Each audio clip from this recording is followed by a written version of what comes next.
subscribe, please click the like button, share and subscribe. It's free.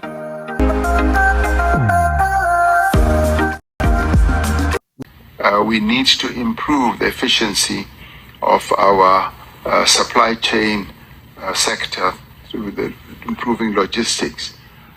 We set up a presidential working group to work with business, and I'm glad that one of those who are involved with us in this area, Ms. Sigalala from Kumba Resources and Anglo-American, is here because she is one of those who bears testimony to our resolve to ensure that our logistics sector does improve, and we're beginning to see improvements because in many ways that is what has been holding the companies like hers back. So we are upgrading our ports, our railways and the roads to support the seamless movement of minerals from mines to global markets. The fifth area is to incentivize, yes, domestic as well as international investment in the critical mineral sector. And this includes tax incentives, grants, and areas that need that, and support mechanisms to encourage investment in exploration, production, and technological development. So South Africa has a beneficiation strategy that seeks to translate the benefits of our country's mineral endowment into a national competitive advantage. As the UN Secretary General said in his paper, which Mr. Seko was talking to, has noted, critical energy transition minerals can transform economies, they can create green jobs, and they can foster sustainable local, regional, and global development. For this unique opportunity to meet its promise and fully realize its potential, it will be key that both mineral producing countries and the countries that are the end destination for these minerals strive for inclusivity.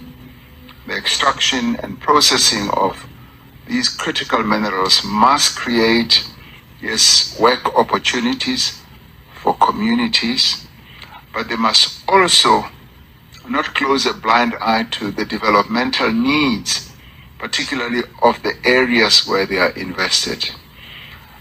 One of my past activities was that of being a union leader, and I had the honor and the privilege to lead mine workers for 9 years, and moving from mine to mine, going to areas where mines that are multi-billion rand, if you like, multi-billion rand dollar businesses, where you would see how they invest a lot of money and extract the minerals, but also be able to just build roads where infrastructure wasn't present, including water and electricity. And some of these mines would have local villages near them. And those local villages will forever, for years, not even have the water. And yet the mining companies would be pumping water from a water resource into the mine, bypassing those villages. And those villages would forever remain poor.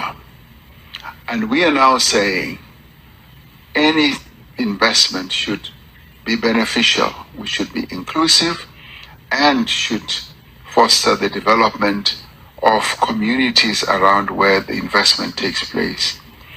Every effort must therefore be made on the parts of governments and mining companies to ensure that practices rife on the continent like child and forced labor and human rights abuses of mine workers and ignoring communities from a development point of view must be eradicated. Local beneficiation must be prioritized and supported, enabling economies to diversify as well as to industrialize, and environmental safeguards, ecosystem protections, and sustainable extraction and processing practices must be sacrosanct. the extraction of these resources from the locations where they are mined is finite. As the UN Secretary General's paper notes, there must be a focus not on short-term prosperity, but on building lasting intergenerational equity. So these minerals are more than just commodities. They are integral to resolving some of the world's most pressing challenges, and be they climate change, energy insecurity, or food insecurity, and community development. These minerals power the technologies that can help us bring about a world that is more equitable and that leaves no one behind. And I do believe that by leveraging our respective strengths, pursuing strategic collaborations and improvement and implementing supportive policies, we do all stand ready to meet the demands of the global market and drive sustainable development. So I do call not only on US companies, but also our own companies in South Africa and investors to join us on this journey. We have now, and some of you said that we are now building the next chapter for our country, and we are on a next journey to our next cycle of life. And I can confirm that we've embarked on a new journey, a journey where we've all put our differences aside as political leaders in our country, and having created this government of national unity, which is really infusing a lot of confidence even amongst ordinary South Africans. We do think that the support that we can get from an investment point of view and from a confidence building point of view is going to stand our country in good stead. So I really welcome this opportunity and want to thank you all for being here, and I look forward to your engagements. And your engagements with us should also be underpinned by suggesting solutions. I always say to my cabinet colleagues, don't bring me problems, bring me solutions. So even today I will say, whilst you can articulate the challenges, and we have a number, also articulate solutions. Last year when we met, a number of companies articulated their frustration with our visa regime. And we, particularly when it comes to enabling key executives to come to South Africa easily. And we did say we are addressing this, and we continue to address it.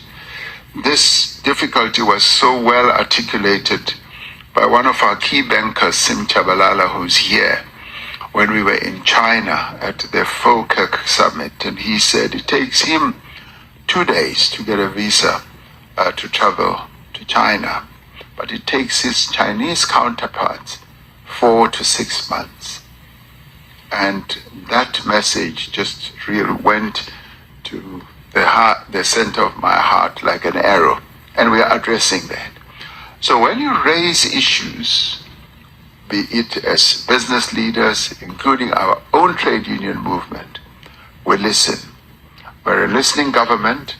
We're prepared and willing to cooperate. Our ministers have had wonderful engagements. Minister Pak Stau, as he said, was in Washington a month ago. Minister Lamula was here also a week ago, as both of them as new in their positions. And they've had wonderful engagements with U.S. government officials. So Ms. British Robinson will testify to this.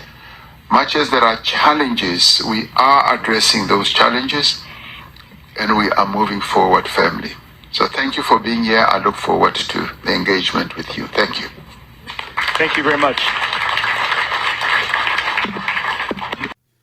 Family, listening to Ramaphosa's speech in the US at the round table where they were discussing about minerals that are extracted in Africa, more especially in South Africa. What caught me and what I feel he hammered it very good, it was about when he talked about when the investors come to the country to invest, they must always make sure they cater for the people around or around that mining area, which is an investment area, whereby they come to invest a lot of money and extract a lot of minerals that they will make profit out of them. So as much as they make profit, he did emphasize on this point that as much as they make profit from the minerals, they must also invest, not exploit the people on the villages or the citizens around those areas. And they must make sure where these people stay, they must have good infrastructure. They must have water, not for them to pump water past the villages or the areas where the people stay and straight to the mine, leaving the same South African without water, without roads, without good infrastructure where they stay. So that was very powerful to me to hear the president say that. Do I think that will be practiced and will come to fruition? I don't think so, because talks on the ANC side, it's something that happens all the time. They can say anything with their mouth, but coming to practically doing that thing to come to fruition, it's not possible for the ANC that has been in power for 30 years. You see, Ramaphosa has got a very sweet tongue, whereby when he talks, you can see everything happening around you. You can see him, you can see that this man is serious about what he's saying. But coming to practicality, doing the things that he says, it never happens.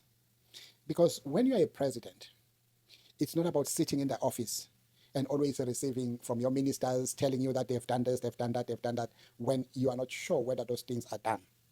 You have to be, as a president, people elect president for improvement in their lives. They don't elect president to sit in the office and always make the talk all the time.